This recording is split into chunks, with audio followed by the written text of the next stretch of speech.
తూర్పుగోదావరి జిల్లా Gopalapuram community health centre వైద్యుల నిర్లక్ష్యంతో 2 రోగులకు నరకయాతన పడ్డారు. సరైన సమయంలో వైద్యం అందక అన్నదేవరపేట వాసి ఎల్లిపే ఇంద్రమ్మ, గోపాలపురానికి చెందిన 16 ఏళ్ల బాలిక ఇబ్బంది పడ్డారు.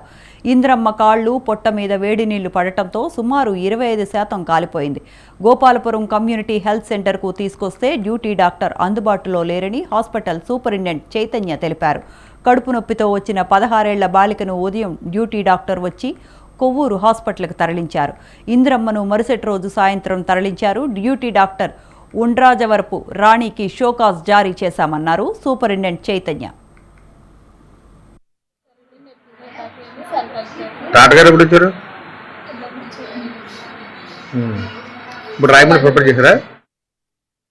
ఇంద్రమ్మ అనే పేషెంట్ వచ్చారు.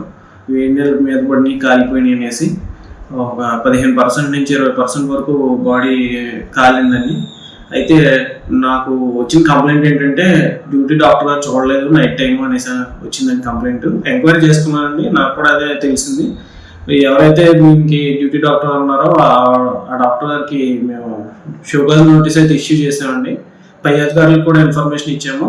ఆ సమయంలో షిఫ్ట్లో ఉన్న ఎవరైతే స్టాఫ్ నర్సులు ఉన్నారో వాళ్ళు ట్రీట్మెంట్ ఇచ్చారండి. ఆ తర్వాత డ్యూటీ షిఫ్ట్ చేంజ్ అయిన తర్వాత 9 గంటలకు మారిపోతారు. మళ్ళీ ఏ డాక్టర్ గారు వచ్చారో ఆ డాక్టర్ గారు చూసి నెక్స్ట్ ఏం చేయాలన్నా చూసాము. బాగా ఎక్కువ కాలిపోవడం వల్ల రాజమండ్రి గవర్నమెంట్ హాస్పిటల్కి రిఫర్ చేయాల్సి వచ్చింది కేసు. అయితే ఈ నెగ్లిజెంట్ యాక్ట్ని అయితే మేము ఎంతవరకు సహించలేదండి. ఇది ఖచ్చితంగా దీనికి సంబంధించి నెక్స్ట్ ఏం చేయాలన్నది చూడాలి.